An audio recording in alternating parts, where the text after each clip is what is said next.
نجمة كرة اليد والمحترفة. نيس دلوقتي ولا فين يا مروه؟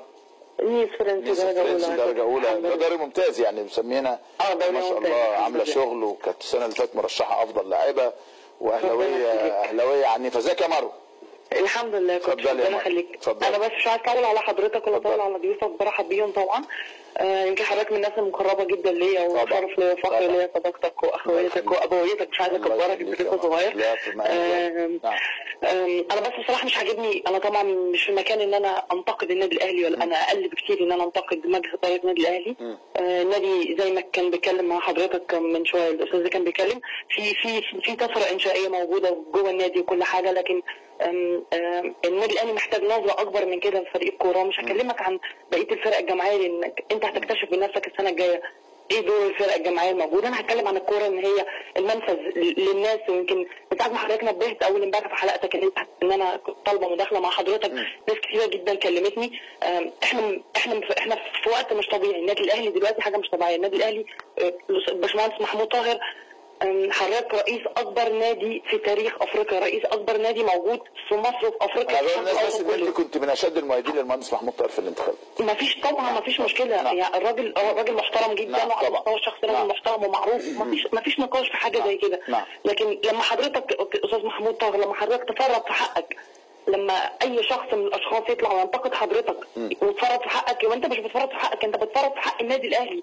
لازم كل واحد قبل ما يتكلم عن النادي الاهلي يعرف مين هو النادي الاهلي، ويحسب 1000 حساب لكلمه بيقولها على النادي الاهلي. يا استاذ محمود طاهر، الفريق محتاج نظره منك تاني. موجود استاذ خليل، احنا كاهلاويه كلنا مش متقبلين، واحنا مش بنتدخل في قرار ولا احنا صناع قرار. حضرتك ومجلسك قادرين باي قرار تاخدوه واحنا معاكم وموجودين. انت خسرت بطوله الدوري وانت قبل ماتش قمه 30,000 40,000 متفرج جوه مختار تيتش واقفين جنبك وانت واقف وسطيهم، محدش قال قدامك، محدش شتمك بكلمه ولا حد كل الناس واقفه معاك. حاجه ثانيه، احنا الموضوع كالتنشوبات هي مش كيمياء، 1 زائد 1 بيساوي 2. الفكره كلها محتاجين مدرب قوي وشخصيه قويه على درايه باللي بيحصل في النادي. يا مانويل جوزيه يحتمل بدري، يا اما كده يا سلام عليكم زيزو يكمل، ومش ناقصين ان احنا نخش في جريده ثاني او نلبس في جريده ثاني. حاجه اخيره بس احب رساله اوصلها للاعيبه النادي الاهلي. من الاخر كده، مفيش فيكم ابو تريكه ثاني، مفيش فيكم ابو تريكه ثاني قلوبنا هتوجعنا ونعيط عليه ان هو يبطل.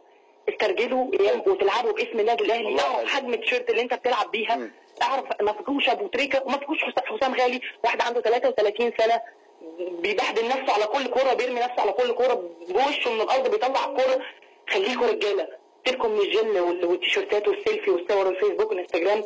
انت بتلعب باسم النادي الاهلي، تكون جدير بتيشيرت النادي الاهلي. يا اما كده يا اما تحطها متعلقه بشياكه في اوضه اللبس وتتفضل تمشي. انت بتلعب باسم النادي الاهلي، ولا لعيب يتغير يشوط جزمه برجله ولا يشوط ازازه برجله، ولا لعيب قاعد مقموص حاطط لي على رجلي عشان ينزل اخر ربع ساعه مش عاجبه. انت بتلعب باسم النادي الاهلي، يكفيك شرف وفخر انك شايل تيشيرت النادي الاهلي. حط في دي تحتها 1,000,000 خط. مش قادر تصون التيشيرت وترجعها لماكينتها الطبيعيه، اتفضل مع الف سلامه. انت بتاخد ملايين عشان بتلعب في اعظم نادي في افريقيا، بتلعب في اعظم نادي في الكون. حضرتك بتتكلم عن النادي الاهلي، اكبر نادي حاصل على بطولات قاريه في العالم، متعدي برشلونه وريال مدريد. مش احنا اللي بنقول، مش جمهورنا اللي بنقول، الاتحاد الدولي اللي بيقول. قادر تحافظ على النادي الاهلي واسم النادي الاهلي، تموت نفسك عشان تيشيرت النادي الاهلي. مش قادر تقدر مع السلامه.